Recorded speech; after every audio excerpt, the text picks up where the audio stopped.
Laziness corrupts virtue, and the idea of duty is erased in a lazy soul. And so the devotion to duty just dies eventually. And what takes its place is softness, leisure, do nothing, sluggishness, weakness, the desire to enjoy life in an excessive way. And these are all according to Aristotle. All those effects of laziness. It was written on the board. You wrote, we're on this conference today. Oh, okay. All right. St. Lawrence Justinian said, just like water that stagnates in a swamp becomes unusable and fills up with tiny animals and venomous reptiles, so the body of a lazy man contracts, stains, and delivers itself to carnal concupiscences, which have the effect of destroying in man the sense of justice, come in, and decency. You don't have to knock to come in. You can just come in. All right. So it destroys in man the sense of justice and decency. As I said, in cultures that are what we call savage, that is all the effect of laziness. See, where there's no idea of going to work and making money and living a decent life, etc. That is embedded laziness. See, drugs and people living in tents on the street and all of that. That's embedded laziness. It's laziness to an extreme degree, and that's what laziness can do to you. Laziness also affects temporal things. A house that is not maintained or a field that is not weeded. So again, you see in certain neighborhoods squalor, what we call squalor. That is, they do not maintain their homes, they do not clean, they just don't care. That's all laziness. It is a terrible capital sin. It has a lot of bad effects, and it's very hard to overcome. The book of Proverbs says that the lazy man is stultissimus, really, really stupid. This is true for two reasons. One, because it leads to poverty, and second, because laziness makes a man weak and takes away his courage and dulls him. St. John Chrysostom said, "He who is lazy speaks many rash things and does many rash things." That means imprudent things. The whole day he does nothing, and he has a soul that is full of sluggishness and stains. He also said, laziness brings with it ignorance and an overflow of bad thoughts. Idleness is the devil's workshop. It's the old saying. You are very much prone to temptation when you are idle, and particularly temptations to impurity, because you're bored.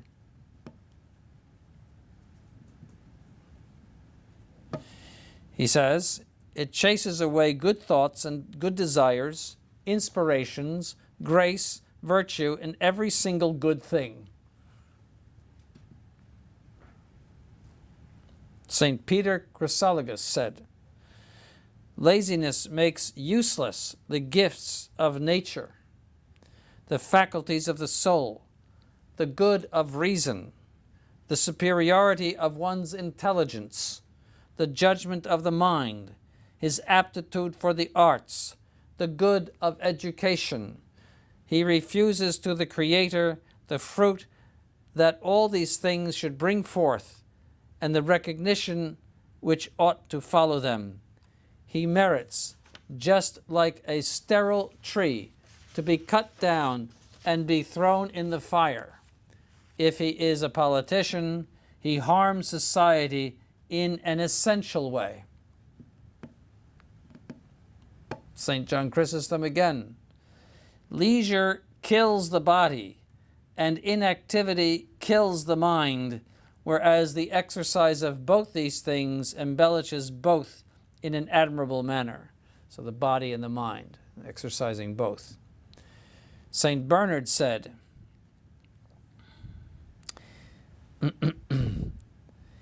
it is right to take one's rest as needed, but be careful not to overdo it.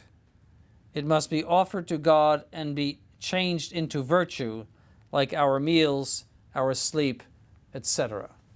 So there is a time for leisure. You see, you can't go overboard and say, well, I have to be constantly busy, busy, busy. There is a time for leisure. Actually, you would sin by not taking recreation. St. Thomas says that. But you take recreation or some sort of leisure in order to work better. That's what he says. The purpose of recreation and leisure is to work better. Otherwise, you burn out, as they say. St. Augustine said, Rome perished through laziness, and Carthage was destroyed by this same vice. See, Rome was a parasite on the whole empire. It had over 1 million people in it, which was an enormous city at the time. And it didn't produce anything. It was just a seat of government, and it didn't produce anything for the rest of the empire. It had no economy. It just received taxes from the rest of the empire. So there was this laziness, this leisure, and that always brings trouble. Now, laziness has a special aspect in what we call spiritual laziness or spiritual sloth. All right? It is a common fault. So we saw that sloth in general is a voluntary repugnance to work and effort, and is therefore a tendency to idleness, negligence, and a lack of generosity in our undertakings.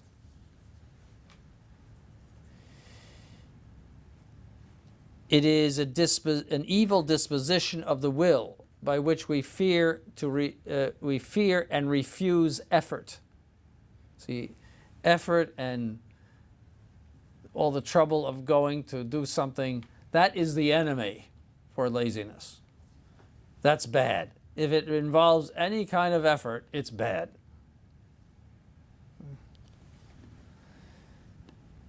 And it wishes to avoid all trouble. See, it doesn't want to be disturbed. It begins with a lack of conscientiousness in our duties, and finishes with a hatred for any labor, whether physical or mental. So when you become sloppy in your duties, that's the beginning of it. And then it ends in really destroying you if you let it go far enough.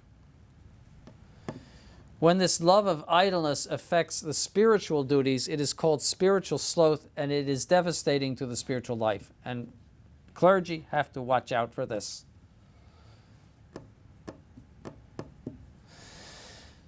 Because our age favors ease and sensuality, we are especially prey to this fault. See, in a time when most people were farmers, or where life was harder and people worked 12 hours a day, dawn to dusk, that was the day.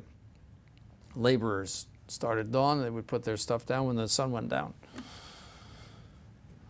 But now it's the 8-hour day, and soon the 7-hour day,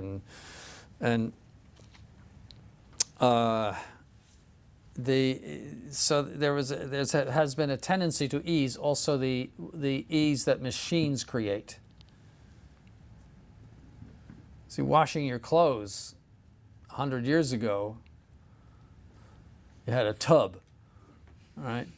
And you scrubbed your clothes in the tub. Then you would hang them up on a line, hope it didn't rain. Right? Now you you know what you do. But that was Monday, you know, they called it Blue Monday. That's when all of the women would do their wash on Monday. And it took them the whole day practically. Housework and all sorts of things. It has caused leisure. And that's not bad in itself, but it could become bad. The modern world extols leisure and free time as the best part of our lives. See, work is bad. And your leisure time is the best part of your life, the best time. And orders work and the making of money toward the better use of leisure and free time. The modern world also makes available to us pastimes which involve absolutely no work, such as television, media, all sorts of, you know, the internet has become the new entertainment. You have nothing to do, you look at your iPad. Or, you know, it's again, there's nothing wrong with that in itself, but if it falls into laziness, there's nothing wrong with a break. You know, and see the crazy things that certain brainless or demented politicians may have been saying that day.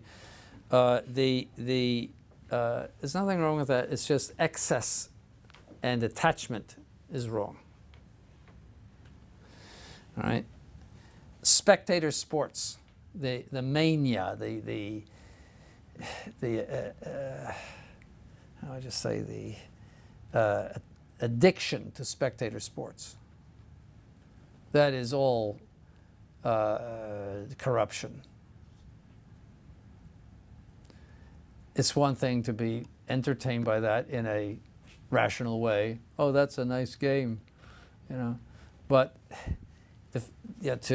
to extol the idea of human beings running after a leather ball and catching it or throwing it into a basket or throwing it, you know, someplace toward the goal or hitting it with a bat, that as if that's the ultimate human activity. That shows a tremendous decadence. It's just decadent. But it's that idea of that leisure and sport is more important than work. All of these things increase a tendency to sloth. Add to this the mania for impurity. Impurity by nature feeds sensuality, which seeks a soft life of continual pleasures. So impurity engenders sensuality. Sensuality engenders sloth because you want constant pleasure. You don't have a lot of pleasure when you're mowing the lawn. See, or doing some work. It's not a lot of, well, you might take some pleasure in it, but it's not, sensuality wants you to sit in a nice soft chair. It doesn't want you to mow the lawn. Have a cocktail, candy, eat, feel good, get fat. That's sensuality. No, if you let sensuality go, you're going to be like some of those people you see on the internet, you know, that weigh 800 pounds and cannot get out of bed even. That's where sensuality goes. Thus, even good Catholics are beset by temptations to spiritual sloth, since it is so favored by the culture in which we live. So the culture tends toward sloth.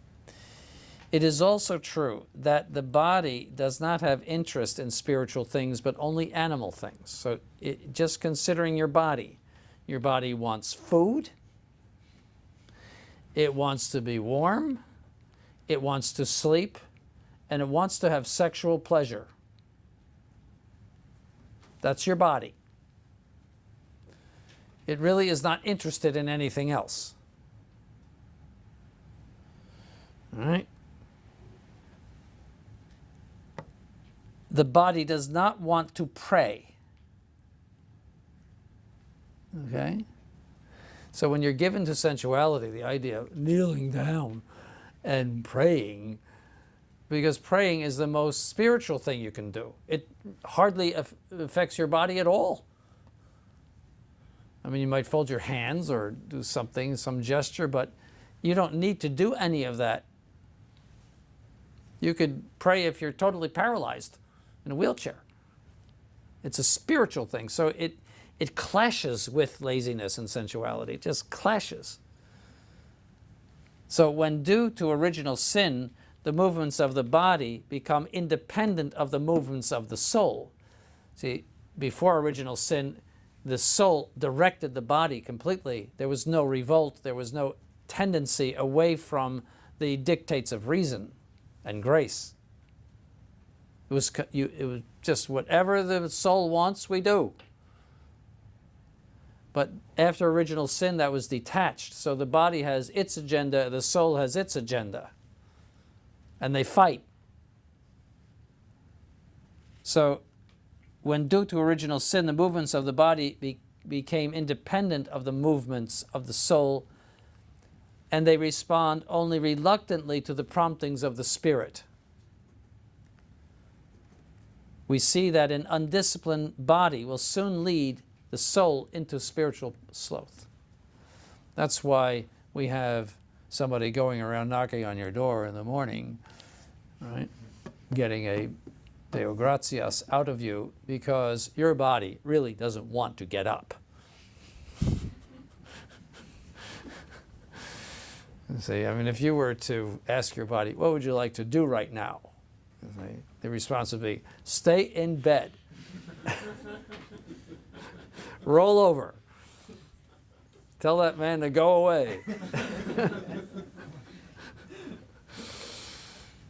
See? But the spirit is, you got to get up and you have to go down and pray.